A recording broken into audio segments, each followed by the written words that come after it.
welcome back again to the High Voltage server. This is the captain speaking, and today I'm going to give a quick little tour of some of the cool builds on the server. I'm going to be featuring the works of Paperheart and Caveknox, two of the people I spend the most time playing with. And I'm only going to include their builds because I know a little bit about them and what projects they had in mind and what the process has been building them. So if you don't see your build today and you're on the server, I apologize. It's nothing against you, it's just I'm only comfortable showcasing the things I actually know a little bit about. So without further ado, if you watched my last video, you'll recognize this is the southern nether tunnel, and this is the gateway to Paperheart's underwater dome. This is a project I worked on her with, especially early in the beginning. I helped her gather a lot of sand to make this glass, and I helped her with outlining and with draining all this water out from an ocean biome. So it's a really cool build. It's not the first time I've done an underwater build something like this, but this one is, I think, nicer than the first one I tried because, you know, Minecraft, the first time you build something, it's never quite so good. But Paper did a great job with this. She's got all kinds of little houses set up for an underwater village. She's got some villagers running around. She's having trouble getting them to breed, though. She's got glass columns that go all the way to the surface, hoping that the villagers will recognize this as a village, but they don't really want to seem to do that. So that's been a bit of a challenge for her. So she's got another separate little dome in this direction, and she's got her cows and her pigs and chickens and stuff. I'm not going to venture down there because there's always a chance I'll leave a gate open and we'll have villagers getting where they're not supposed to be. So yeah, very cool. They're all done in a similar style, more or less, but she changed up materials here and there, and I think it looks good. Nothing looks too much alike. And yeah, here are the rest of our villagers. I think they want to live in the nicest house. This will be the cottage that Paperheart built for herself with her pretty banner there. So Paper's really good at the interior decorating aspect of the game. She does a lot of cool things with such a little space, and you can see the attention to detail. The trapdoors in the ceiling are that's just something I probably wouldn't even think to do. So I'm a big fan of her work. As much as I like the big open spaces more, the way that she can decorate a small space and still have it feel like there's room to move is really nice. So yeah, it looks really good from the outside too. This is the kind of nice simple build you might want to have if you're making like a starter home someplace close to spawn. Small and simple, but looks really nice. That's right, you didn't get in. So the other cool thing that I helped with in this build was building the way to the surface, and that's through here. The gates are just enough to keep people from getting through. So this is a slime contraption.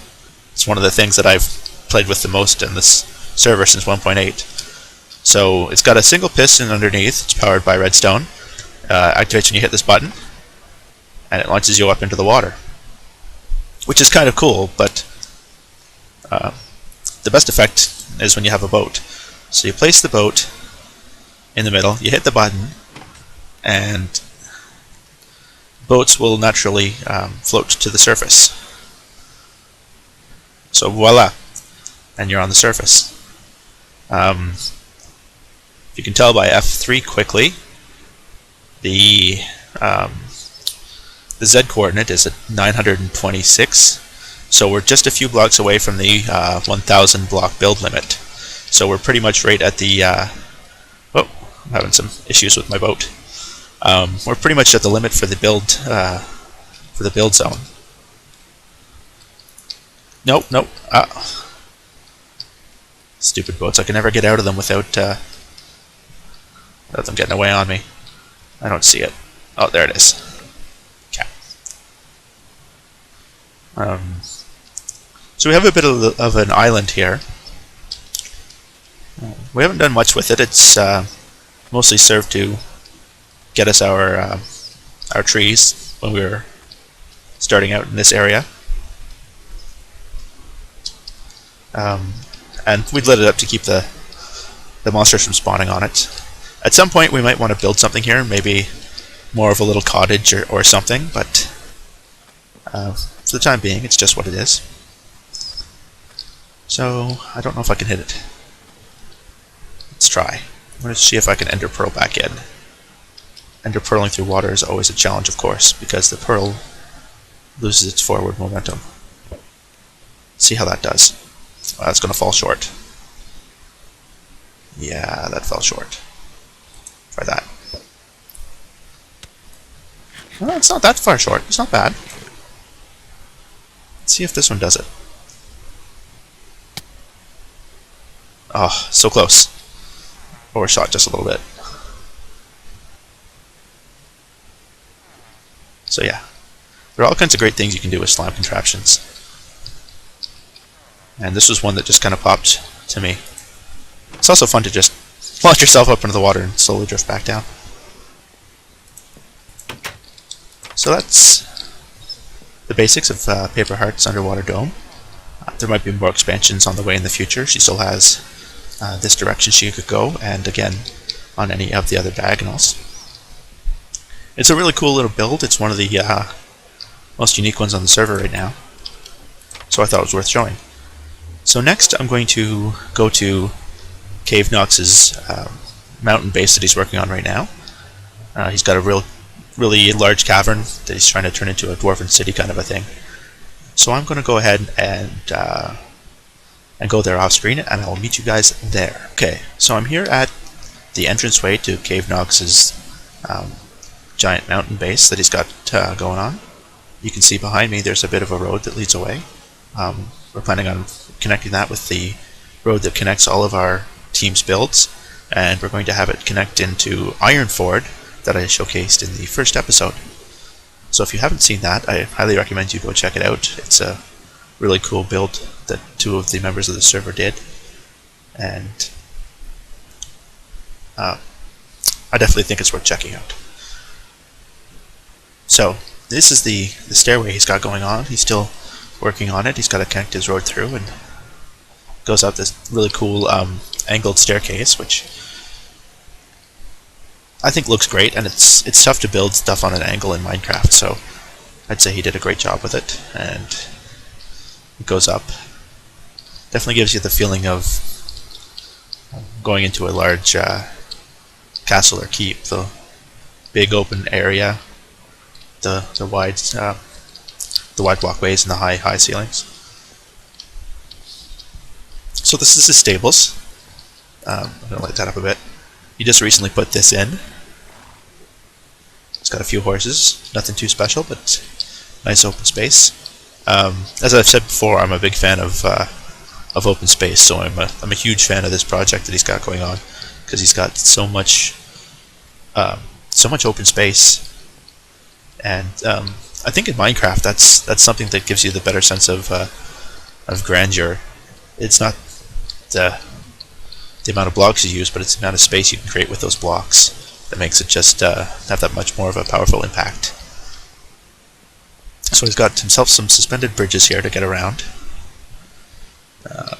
As you can tell, I've mentioned before, Caveknox loves his jack-o'-lanterns, so anytime you see stuff littered with that on the server, it's bound to be him. He's got himself a nice beacon, color-coded, color orange to go with all his jack-o'-lanterns. So this, I believe, was originally where his stables were. He moved them up there, and he's repurposed this for a really awesome-looking like dining hall. So he's got a chandelier there. He's got some very elaborate stone pillar work going on. Looks great. Some nether brick to accent the stone bricks and the paintings. Those must have been a pain to place. I don't even want to like tap at them in case I knock them off. He's got some mead barrels going on. mead or ale, whatever dwarves prefer to drink. This is his kitchen. I helped him a little bit with the fireplace. He wanted one that could be lit, so that button there, if you hit it, it'll fire fire charges from dispensers below, and that'll actually light the netherrack on fire. I'm not going to demonstrate it because fire charges only have the one use, and I don't want to waste his supply. But yeah, so cool kitchen space, functional if you want to be smelting things in all the furnaces around. And some basic storage. I don't think you probably use it for anything. It'll just be decorative, but nothing wrong with that. So yeah, good use of iron bars, and being able to craft these type of stone bricks is really good too. The chiseled stone brick makes it that much easier to put into builds like this. And he's done a great job with placing them more or less at the corners, not overusing them. Like I probably would, because I really like those blocks. But simple and effective. So I've mentioned before too that Gabe is really skilled at the farm. So he's got some really large farm fields down here that open out into the main area, and he's applied the good use of the nether brick too. That looks good, edging the openings. I don't know if he's planning on replacing some of the things, like replacing some of that granite with smooth stone might look better, but it might just be too much of a pain for such a simple aesthetic. So yeah, he's got his farms, and he's got them all organized. I'm gonna have to grab some food from him. I'm down to 8 potatoes. And yeah, huge wheat field. Not as big as the one that Team F has. They've got a tremendous one going on at their village base. But still, to feed a dwarven city, I think that might be enough.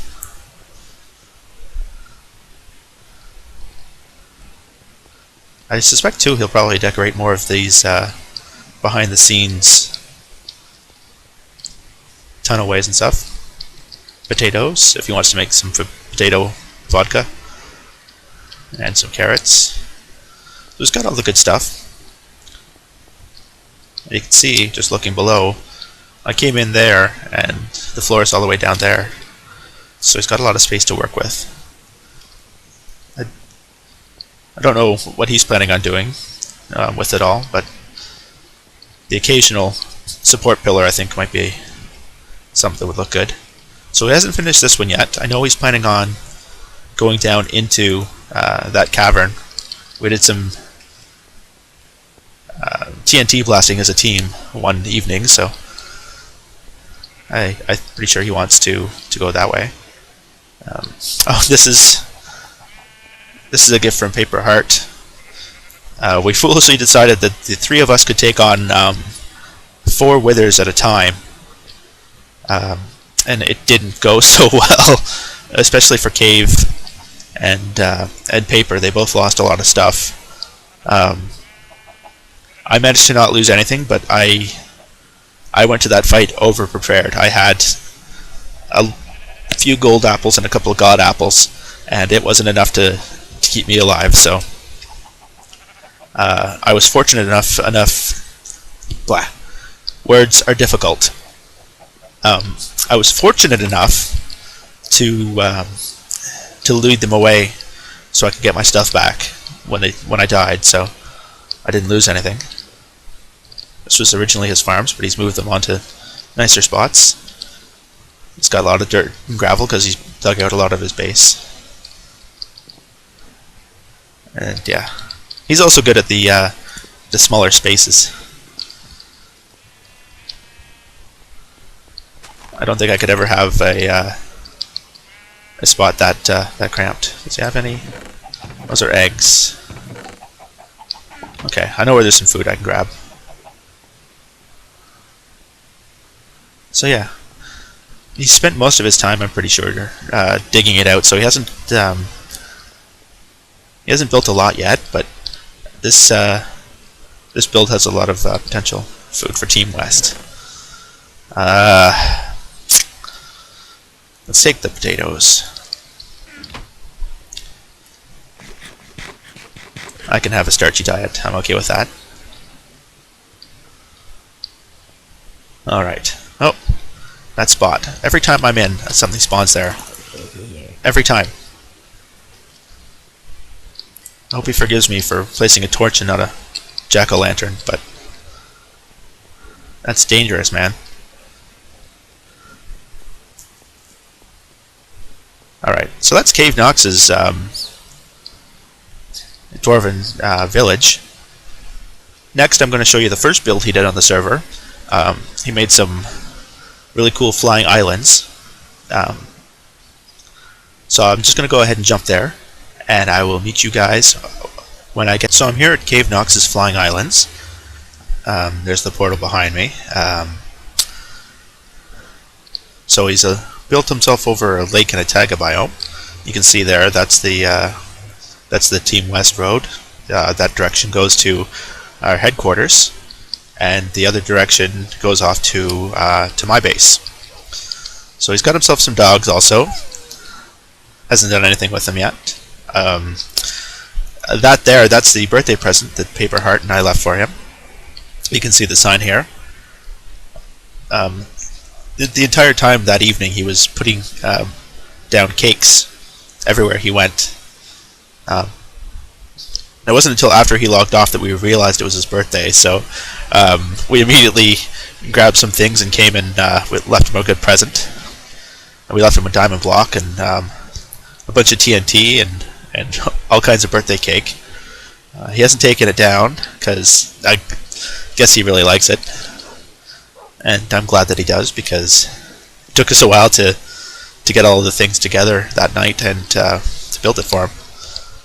So inside it, I'm pretty sure we had TNT on the clay. I could be mistaken though. This is from back in the fall. And cake. He's managed to not quite eat all the cake, leaving at least a sliver left in each spot. And yeah, so we just built this around a tower that pre-existed. It was exactly like that one, but we decided to build it close to his nether tunnel, or his nether portal, rather.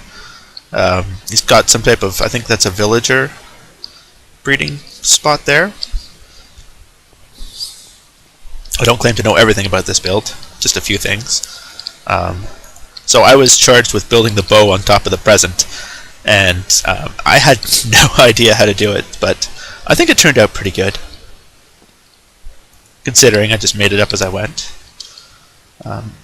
So I don't think he's ever quite finished this. He's still got some islands that are unconnected.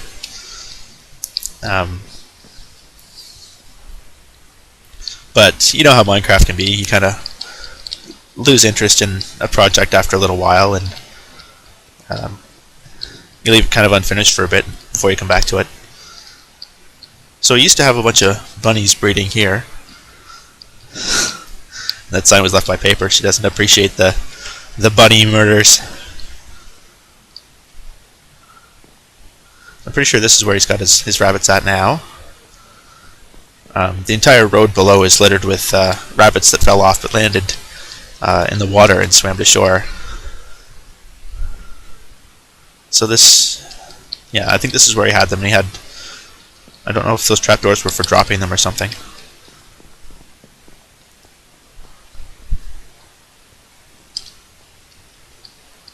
The road looks really cool from up here, I think. I think that's something he's commented on too. You can see it going in each direction makes you feel a little more connected to the rest of the server world.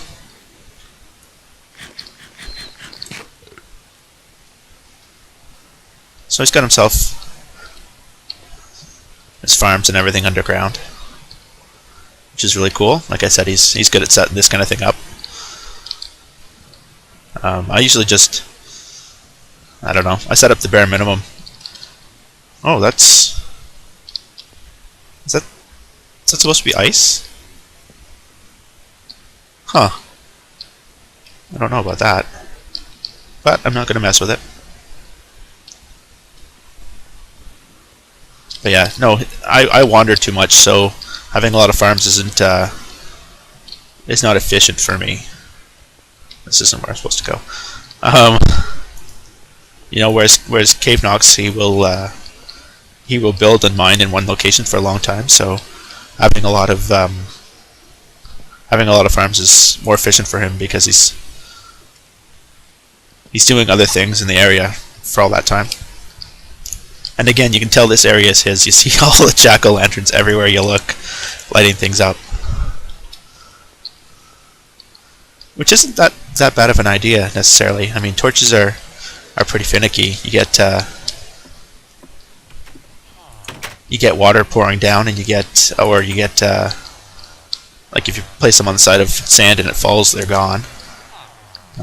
Jack-o'-lanterns won't do that, so they're a little more reliable as a light source, I suppose. So this is the last thing that I remember seeing that he built. Oh, wow! You see that guy go? Look at him go! They're motoring. Silk Touch. Is that a book of Silk Touch? That's a pretty good price. Written book. Neat. Native arthropods. Respiration. 20 for a name tag. Yeah. So Cave is really good at the villager trading thing too. So he's got a... Oh, Silk Pick. Is it diamond? Nice. Yeah, so he'll have a good villager trading system set up. I don't know if this area is done or not yet. He's got some nice builds going on. Oh, yeah, and he's got all his different chests set up for the different trading. I don't remember... I'm pretty sure there was a way in this build. Let's take a look. Oh, yes. Yeah, I think this one's just decorative. Looks really good.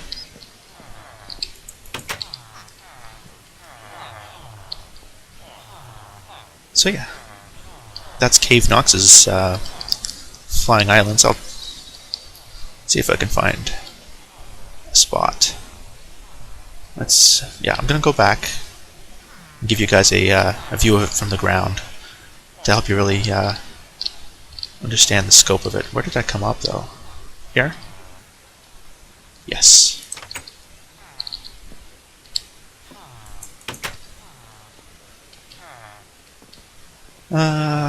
Yeah. Oh, right here. I'm having a tough time navigating already. Okay. And I'm just going to ender pearl down over here somewhere. Right here. Perfect. Whoop. Ow. A little bit of server lag there. So yeah, that's what it looks like from the ground. You can see his villager spot there, and the spawn portal over by the present, and his main island there.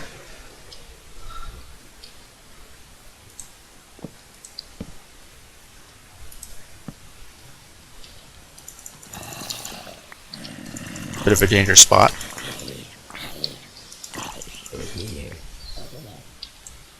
Alright.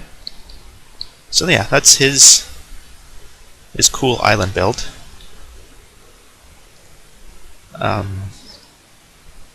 So I'm going to go ahead and head over to Paper's base, and I will meet you guys there.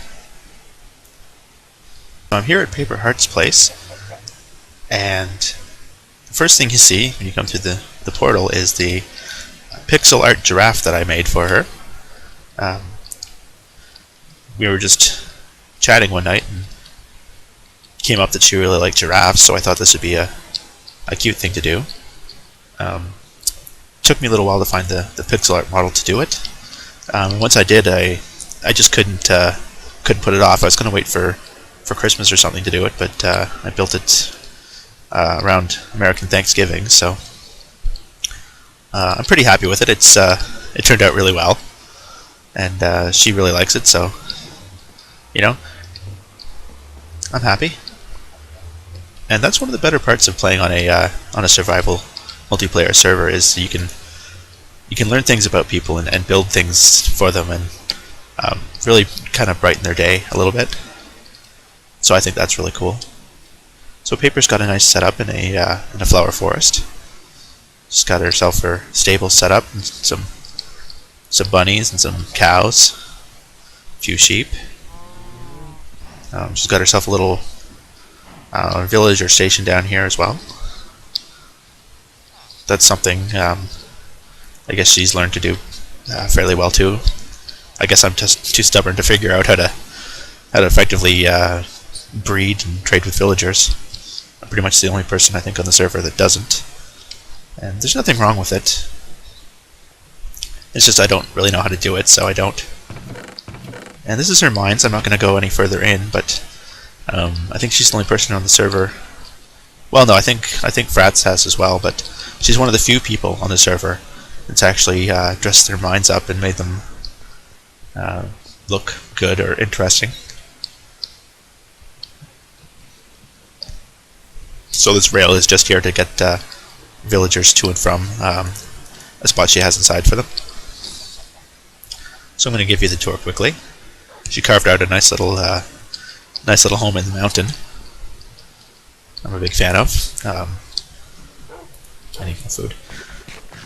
I do a lot of, or in the past I've done a lot of my builds carved out of mountains. There's the doorbell. You hear that? I helped her set that up. She set the tone herself, but it's pretty simple to do. She got a pet chicken from Coco. Chocobo is what she named it. I gave her a enchanted wooden shovel to commemorate our sand digging that we did for the underwater temple, or the underwater dome.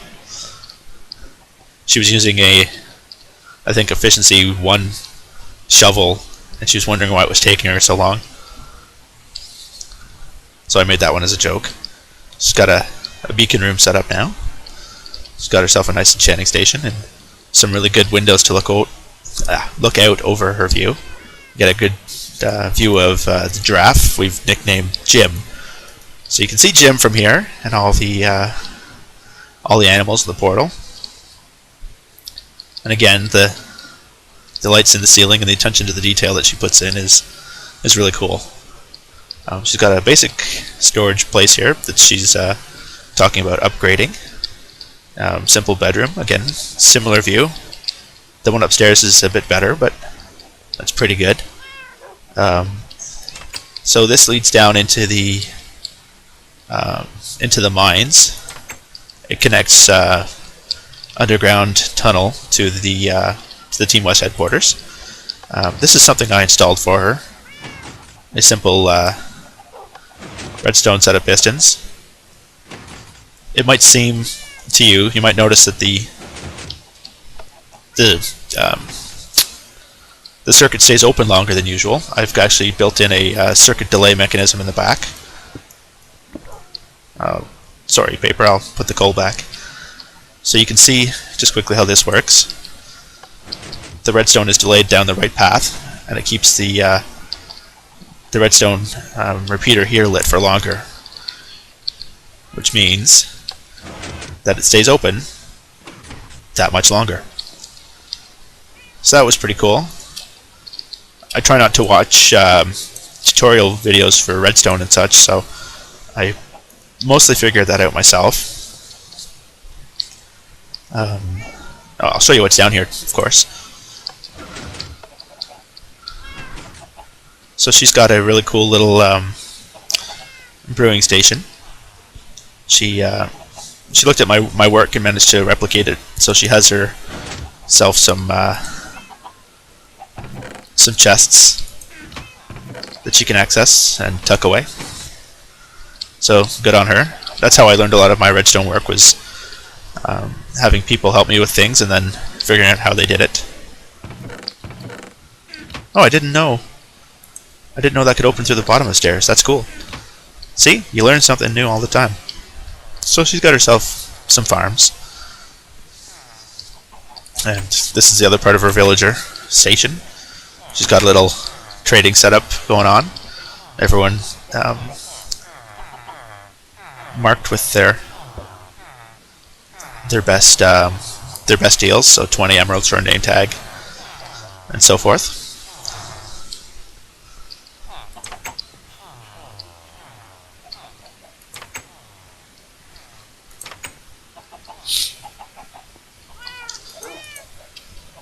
And I can open up. And there I go. Whoop. She's got herself a clock and everything. So that's Paper's place. It's small, but it's efficient. And it looks pretty cool. She's got herself a great location, which always helps. And yeah, it looks cool from the other side.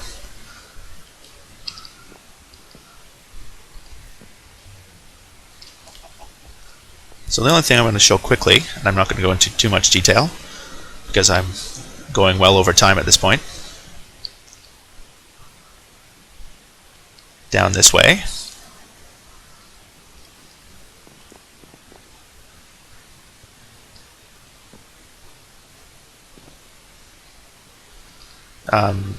This is Coco's build.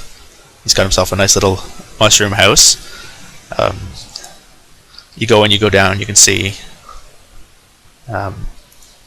lit up underwater area. He's got a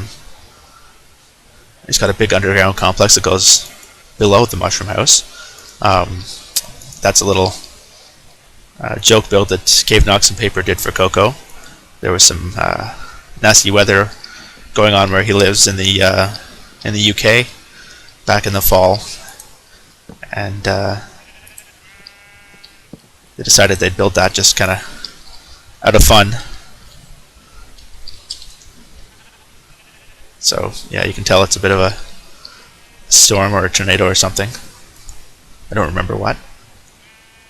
Oh, some loose colored sheep. That must have been Coco. So yeah.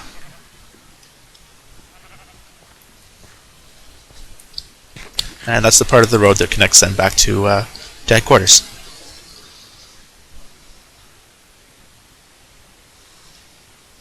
So I'm going to jump up and connect back through. This is the back of Paperheart's base.